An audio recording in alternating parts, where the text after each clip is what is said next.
So, you've decided to hire your first employee. That's a big deal. It means your business has grown to the point where you can't do it alone anymore. And that's something to be proud of. But here's something nobody tells you when you make that decision. Hiring your first employee isn't just a people decision. It's a legal decision, a financial decision, a compliance decision. And if you get it wrong, the consequences can be expensive, stressful, and completely avoidable. Today, I'm walking you through what you actually need to know before you hire your first employee, so you can do it right from the start. Hi, I'm Heather, founder of Piper HR Solutions. I've spent more than 25 years in human resources, helping businesses of all sizes build their people foundation. One thing I see all the time is small business owners who are excited and ready to grow, but don't realize just how much goes into hiring that first employee the right way. This video is for you if you're about to hire your first employee and you want to do it right. Let's take a closer look at how this works. Step 1, get your legal foundation in place. Before you post a single job listing, there are legal and administrative steps that have to happen first. You need an employee identification number, or EIN, from the IRS if you don't already have one. You need to register with your state's Department of Labor and Revenue. You need to set up a system for withholding and paying payroll taxes, federal, state, and in some cases local. You need workers' compensation insurance. In most states, this is required the moment you have even one employee. And depending on your state, you may have additional registration requirements before your first hire begins. I know this sounds like a lot, but getting this foundation right before day one protects you and your new employee from the start. Step 2, classify the role correctly. Here's a mistake I see more often than I should.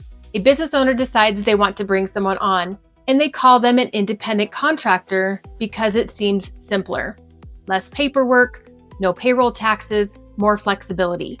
But whether someone is an employee or an independent contractor isn't a choice you get to make based on convenience.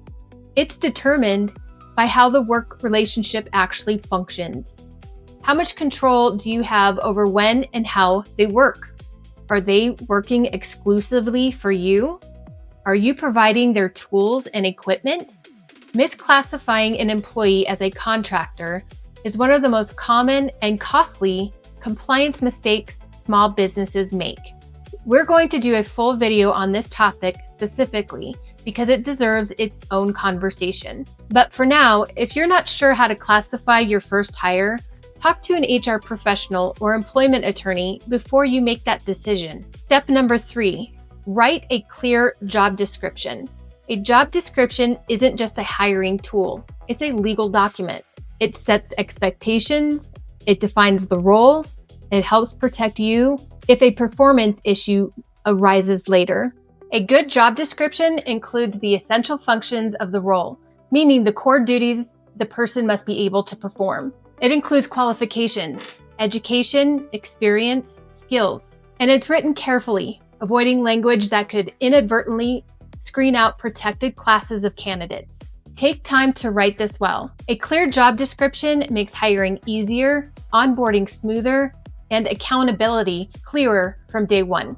Step number 4, understand your obligations as an employer.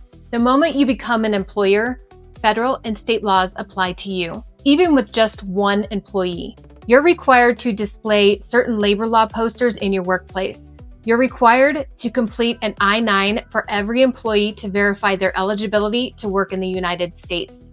You need to have new hire paperwork ready, a W-4, state tax withholding forms, direct deposit authorization, and more.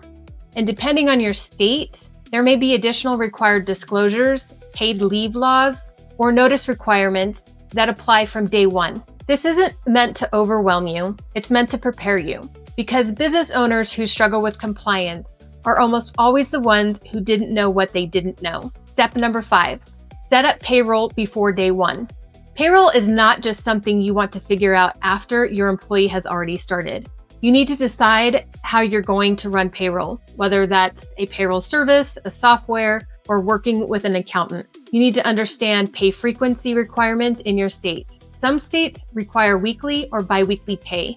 You need to understand how overtime works. Non-exempt employees are entitled to overtime pay for hours worked over 40 in a work week under federal law. And you need to make sure your first paycheck is accurate, on time, and properly documented. Your new employee is counting on you. Getting payroll right from the start builds trust and sets the tone for the employment relationship. Step number 6, onboard them like they matter. Here's the thing that most small business owners underestimate. Your new employee made a decision to bet on you and your business. How you welcome them on day one tells them everything about whether that was a good bet. Have their workspace ready.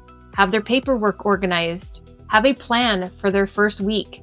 Introduce them to your business, your culture, and your expectations clearly. I did a full video on day one onboarding that I'll link for you, because this step alone can make or break whether your first hire stays or starts looking elsewhere within the first 90 days. Great onboarding isn't just a nice thing to do, it's a retention strategy. Hiring your first employee is one of the most exciting milestones in a business owner's journey, but it comes with real responsibilities. Legal ones, financial ones, human ones. The good news is none of this is impossible. It just requires knowing what to do and doing it in the right order. If you're getting ready to make your first hire and you want to make sure you're set up correctly, this is exactly the kind of foundation work that Piper HR Solutions helps businesses build. I'm Heather, rooted in people, building strong foundations. If this video is helpful, subscribe for more practical HR and workplace insights, and share this with a business owner who's getting ready to grow their team. And visit piperhrsolutions.com for more HR resources and support.